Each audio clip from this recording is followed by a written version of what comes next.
This lady gave birth to 44 kids before turning 40, and she raises all of them as a single mother. This is one woman's incredible journey of motherhood, but she refuses to be reduced to just that.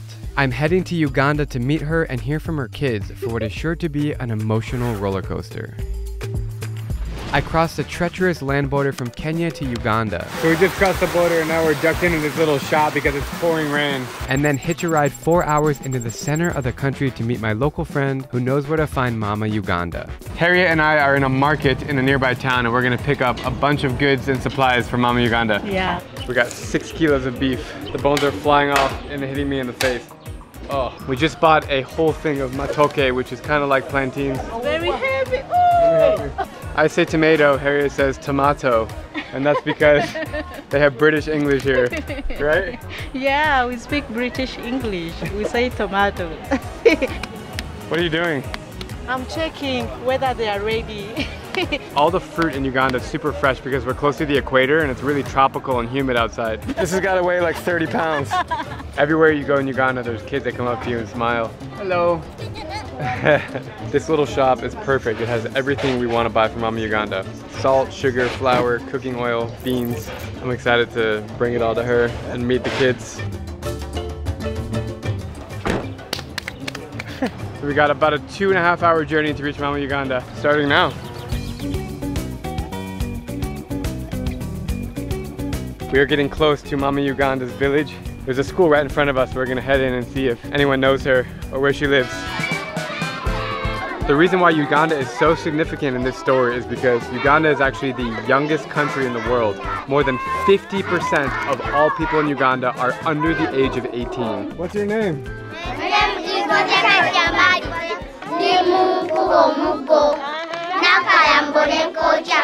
Tell me about Mama Uganda. Mama Uganda is just a lady who takes care of the younger children. She produced many kids, more than 42. She takes care of those children, giving them food, health, medical.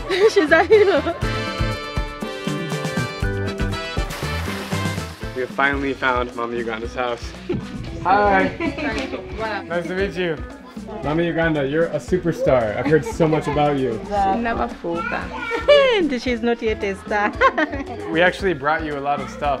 She's so happy for the food that you have brought for her. Actually, the food will take some months, like 2 months. It's surreal to think that every one of these kids belongs to Miriam, also known as Mama Uganda. Her oldest are 28 and her youngest are only 6.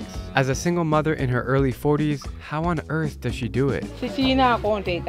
For her, she did not plan her own self to be a hero, but it was God's plan that it happened just like that, and she's proud of it. Yeah. Having so many kids here all the time, is it difficult?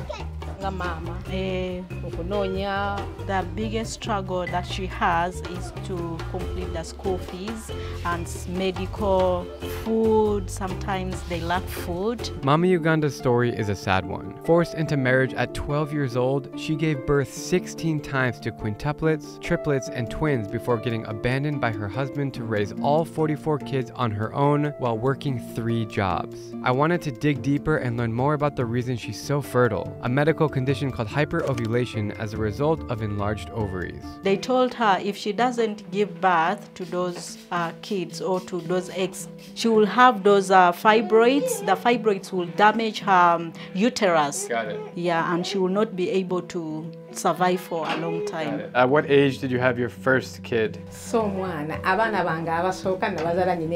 her first pair of twins, she she got them when she was 13 years old. Your first kids were at 13, and now how many kids did you have after that? So she has 3 5 times, 5 times, 2 5 times, then 1 is the last born. So she has 15 pair of twins. And how did it feel to continuously give birth so many times to so many kids? Giving birth on the first time, she was very scared because she was like, what is happening? But as it kept on coming on, she kept on moving on. Do you have any relationship with your mother at all? That since that day when her mom abandoned her when she was 3 days, she has never seen her mom. That her father is still alive, the one who married her off when she was 12 years old. How did that happen? Because when you were 12, you probably didn't have much of a choice. For her, she believes her father sold her because he was given cows, goats, and money. So it's like she was sold off. Oh, she was sold off. Yeah. Just so the father could... Yeah, get those That's stuff. terrible. Yeah. If you don't mind me asking, there's one father to all the kids, right? Yeah. And he's the one. why is he not here helping raise the kids? The main reason actually why the man abandoned her because that she produced a lot. So but they're his kids though. Yeah. So he just that didn't he want produced to. a lot, so he has another wife, and the other produces one. Yet for her Yeah, to but produce the man, maybe. he gave her the kids. It was his choice too, the man.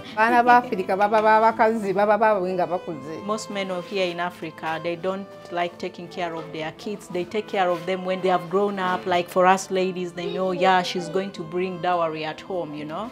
Did he treat you well in your marriage before he left you? Was he at least nice to the kids? Was he nice to you? Deka abaana oba naawe mwali mulina enkolagana ennungi. The man was 45 years and for her she was 12 years. So obviously there was no, there's no kind of love. It's like a forced marriage. So there was no good relationship. So the 45-year-old married the 12-year-old. Yeah, and the guy had 4 other women, so she was the 5th. Miriam is the strongest woman I've ever met, not only because she gave birth to 44 kids, but for everything that she has survived. Listening to her story, I feel a pit in my stomach, but seeing the way she smiles at her children and the way they all smile back, I am hopeful for a better life for this family. She actually has this whole compound, almost like a school or something, that she can have with all of her kids. Mama Uganda is giving us a tour of her house. So here, young kids that sleep here, both girls and boys. This is a room for 9 of her kids who sleep here. As you can see, it's kind of like hostel style. There is her daughter-in-law. She's the one who sleeps here, and this young little baby. So that's her grandchild. niece? Oh, your grandchild. Yeah. Mama Uganda, how many grandkids do you have? She has like more than 10. More than 10. Okay, we made it to the next room. There are 12 kids that sleep over here. So between 9 in that room and 12 here, there's 21 kids already. Welcome to the kitchen. Okay. This is the local kitchen. You're cooking every day for all these kids. So they eat 3 times a day, morning, lunch, and supper. And you have no help. No, she Really? doesn't. Over here is the bathroom. You walk in here, one here, one here. There's a big 5,000 liter water tank right there. You open it like this. If this runs out, how do you get more water? We go and pump water. Do you take shower with this water?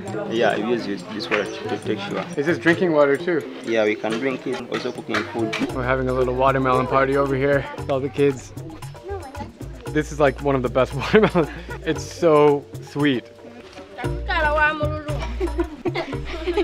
They seem to be happy. Yeah.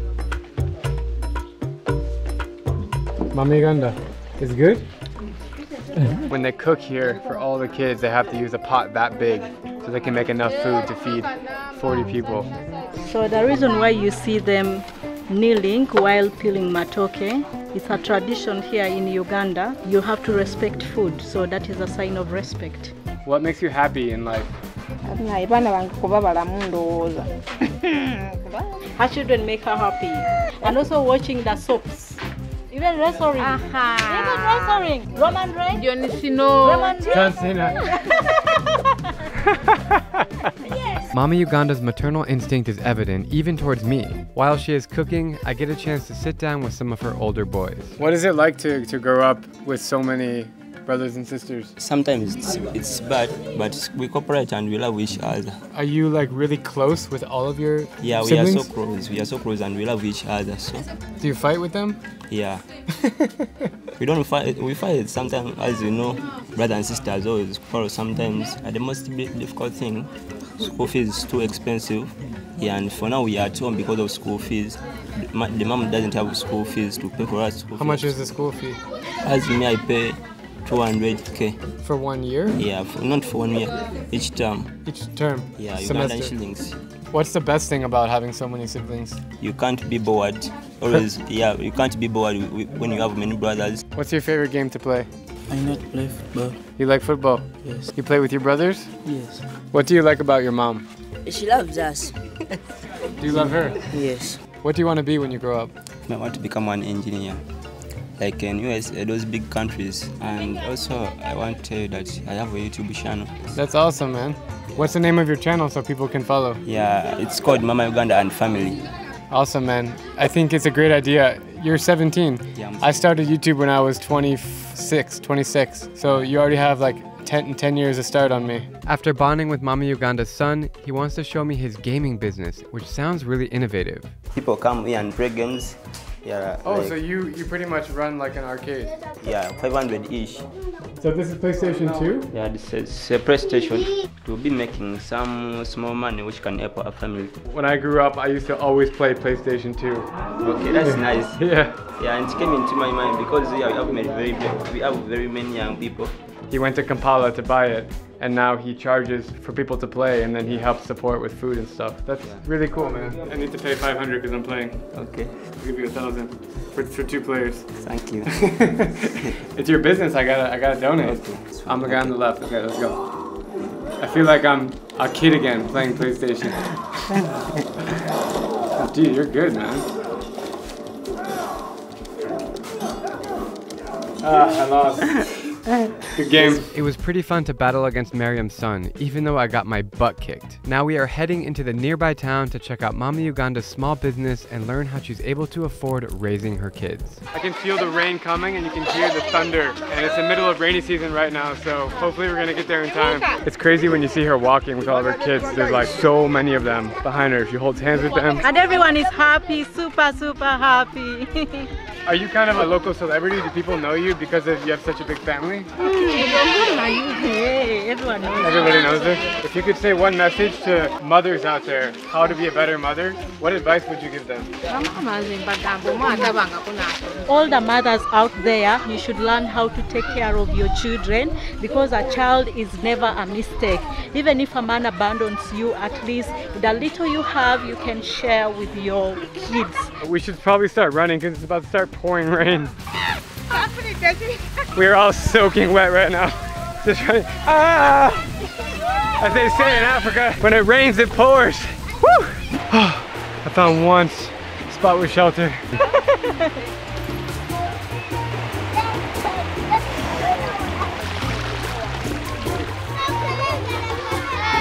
I wish I was a kid again. You have no worries in the world. You just enjoy what life throws at you and don't complain. So we are heading to where she works, the small restaurant where she operates. I have a question about healthcare. So how do you deal with if a kid gets sick?